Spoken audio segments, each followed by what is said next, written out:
Bismillahirrahmanirrahim. Assalamualaikum warahmatullahi wabarakatuh. Nama saya Rusli Najah Bakal dari kampus TAI Al Amin Maupun. Pada kesempatan ini saya akan menjelaskan RPS yang berkaitan dengan media pembelajaran yang sudah dikumpulkan kemarin. Oke. Adapun RPS yang saya buat di sini adalah RPS dengan mata kuliah Bahasa Arab 1 jurusan PBA semester 1 dan 2 SKS. Oke. Setelah lembar RPS-nya ada lembar pengesahan. Ada lembar pengesahannya, kemudian ada program studi pendidikan bahasa Arab.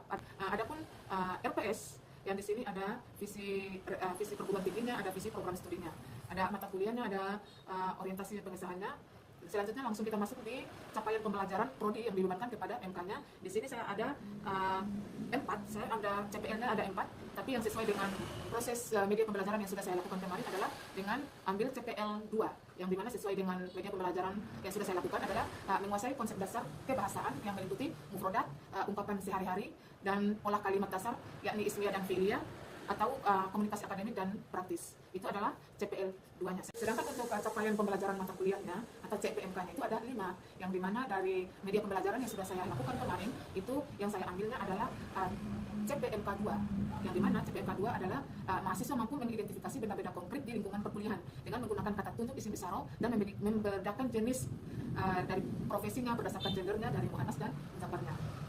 Itu bagian yang capaian CPMK-nya. Sedangkan untuk yang bagian sub CPMK-nya itu ada 16, tapi sesuai dengan media pembelajaran yang saya lakukan kemarin adalah karena saya masuk pada minggu yang kelima, maka saya menggunakan sub CPMK yang kelima, yakni mahasiswa mampu membedakan kosakata profesi berdasarkan jenis kelamin, mudzakkar dan muannasnya, serta menyusun kalimat deklaratif pendek terkait profesi. Ini adalah sub CPMK yang kelima sesuai dengan media pembelajaran yang sudah saya lakukan kemarin.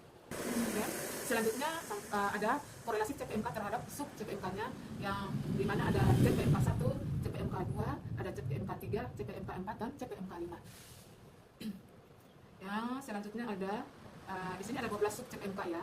Selanjutnya ada deskripsi singkat mata kuliah, ada bahan kajian materi pembelajarannya, ada 12 materi pembelajarannya, terus ada referensi utamanya, ada 4 referensi utamanya, sedangkan yang referensi pendukungnya juga ada 4.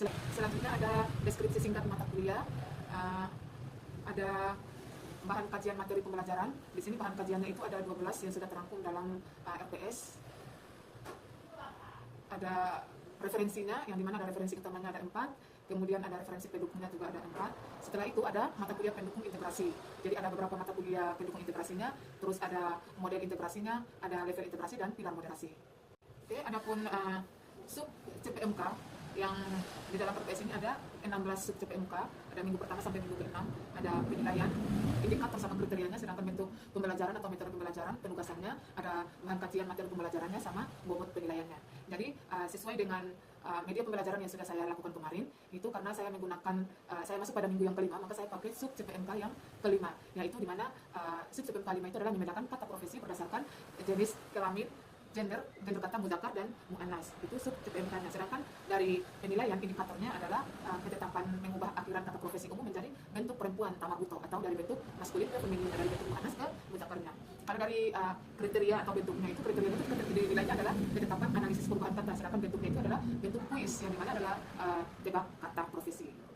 Sedangkan dari bentuk metode pembelajarannya itu pengelompokan kata dan tanya jawab struktur, dan bahan kajiannya adalah karakteristik kata penanda gender tamaguto dan nama profesi atau mihna, dan bobot penilaiannya itu 8%. Ini ada 11, 13, 14 sub CPMK sama 15, yang 16 itu sub CPMK 14. Setelah itu ada metode pembelajaran dan bentuk kegiatannya, ada rencana evaluasi pembelajarannya. Sesuai ada rencana evaluasi pembelajarannya, ada mata kuliah yang praktikum, ada mata kuliah yang tanpa praktikum. Oke, adapun sistem penilaian yang digunakan adalah penilaian acuan patokan dengan konferensi sebagai berikut. Ada interval nilainya, ada bobot, huruf kategori, sama kriteria penulisannya. Ini adalah interval penilaiannya. Oke, kita masuk ke lampiran 1, yakni kontrak perkuliahan, yang dimana ada mata kuliah Bahasa Arab 1, ada kode mata kuliahnya, ada pengajar, semester, hari pertemuannya, sama tempat perkuliahannya. Ada manfaat mata kuliahnya, ada deskripsi perkuliahannya, sama kompetensi dasar atau kemampuan akhir pertemuan sub CPMK-nya, ada 12 sub CPMK-nya. Yang dimana CPMK yang sesuai dengan media pembelajaran saya adalah mahasiswa itu mampu membedakan kata profesi berdasarkan jenis kelamin, mudzakkar dan muannasnya. Sedangkan untuk organisasi materinya pun ada 12. Selanjutnya ada strategi perkuliahan, ada beberapa strategi yang digunakan dalam mata kuliah Bahasa Arab 1. Dan ada materi atau bacaan perkuliahan yang dilakukan, ada beberapa referensi, itu sebagai pemahaman.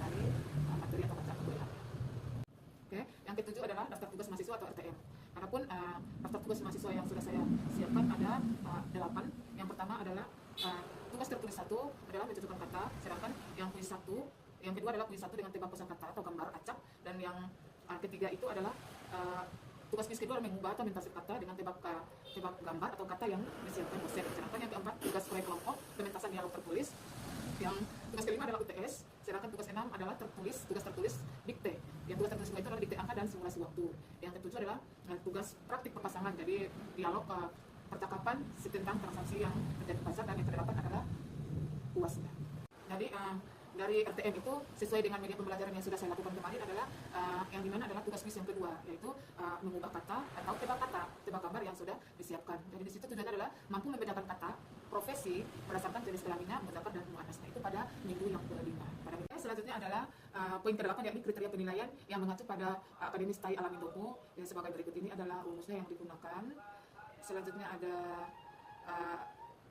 9 adalah ada jadwal perkuliahan atau waktu dan materi kuliah. Ada beberapa.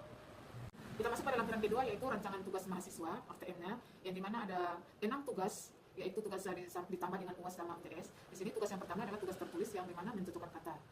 Itu ada tujuan tugasnya, ada uraian tugasnya, sama kriteria penilaiannya. Karena sesuai dengan fokusnya pada media pembelajaran yang sudah saya lakukan kemarin, maka yang saya gunakan adalah tugas ketiga. Tugas ketiga adalah tugas kuis kedua, yang dimana ada tebak kata sama mengubah atau mentasrif kata. Adapun tujuan tugasnya adalah mahasiswa itu mampu mengidentifikasi, menghafal dan memahami makna kosakata yang bertema profesi. Dan yang kedua adalah mahasiswa itu menerapkan kaidah tata bahasa dasar atau qawaidnya yang khususnya dalam keselarasan gender kata benda, mudzakkar dan muannats. Sedangkan yang ketiga adalah mahasiswa itu mampu mengenali dan mengapresiasi keragaman profesi sosial yang berkontribusi pada perdamaian, kejujuran informasi dan kemaslahatan masyarakat, yang mana implementasinya ada pada pilar moderasi beragama. Selanjutnya ada batasan pengerjaan tugas, yang dimana ada waktu pelaksanaannya, ada ruang lingkup materinya, ada bentuk outputnya. Sedangkan untuk metode atau acuan tugasnya itu, yang dimana mahasiswa itu mendengarkan petunjuk deskripsi dari profesi itu dari atau Gusenggam, lalu langsung memilah dan mencocokkan kartu jawabannya. Sedangkan yang deskripsi di luaran tugas itu ada lembar jawaban tugas resmi, ada transfer kalimat terintegrasi, ada kesesuaian gendernya, ada ketetapannya, ada penulisan harokatnya. Dan kriteria penilaian itu ada 4 yang saya gunakan, yaitu dari aspek linguistiknya, ada aspek gramatika atau qawaidnya, dari analisis ketentasannya, dari sikap dan nilai moderasinya. Sedangkan UAS ada UTS-nya, ada nilai tugas UTS-nya. Setelah itu ada tugas 5, yakni tugas proyek kelompok dialognya. Ada tugas selanjutnya ada UAS, itu adalah tugas akhirnya. Oke, selanjutnya adalah lampiran ketiga adalah instrumen asesmennya. Itu ada perintah tugasnya, itu tugas dan rubrik penilaiannya, yang dimana adalah mata kuliah bahasa Arab 1, maka rubrik tugas tertulis itu penilaiannya adalah analisis kata dan konsep morfologinya. Itu ada skornya yang sangat baik, ada baik, cukup, dan kurang. Aspek penilaian itu ada akurasi kata bahasa, pola qawaidnya, ada ketepatan harokatnya, atau sangkanya ada kerapian penulisannya. Sedangkan untuk rubrik tugas proyek kelompok itu, yang dinilainya ada kebenaran sintaksisnya, ada kekayaan kosakatanya, dan konteksnya. Sedangkan dalam penilaian performa pementasan kalamnya itu ada pelafalannya yang akan dinilai, ada kelancarannya, intonasinya yang akan dinilai pada beberapa tugas tersebut. Selanjutnya ada rumus nilai akhir tugas yang dalam hitungan objektifnya adalah ini. Oke. Ada beberapa aspek yang harus dinilai dan ada cara menghitung nilai akhir tugas satunya. Ini adalah rumusnya, ada forum atau belangko penilaiannya, ada validasi instrumen penilaiannya. Oke, selanjutnya adalah kisi-kisi daftar penugasan, yang dimana ada sub CPMK-nya ini ada beberapa 12 sub CPMK-nya, ada indikatornya, ada rencana penugasannya, ada bentuk tesnya, dan ada jumlah butirnya.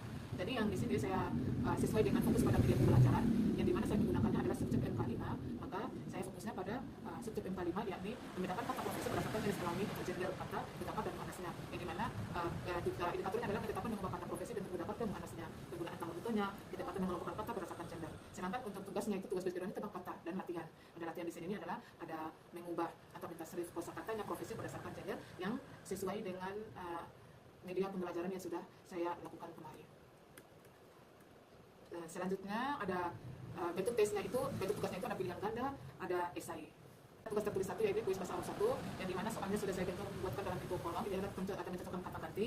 Ini adalah bentuk soalnya, dan yang kedua ini adalah kunci jawabannya. Selanjutnya karena saya sesuaikan dengan media pembelajaran saya, maka saya akan membuat sesuai dengan soal yang sesuai dengan media pembelajaran kemarin. Yang pertama model tebak kata, maka soal yang pertama saya buatnya adalah ini dalam bentuk bahasa Indonesianya. Aku bekerja di rumah sakit. Aku memakai baju putih dan bertugas menyembuhkan orang sakit. Siapakah aku? Itu adalah model tebak kata yang berdasarkan deskripsi.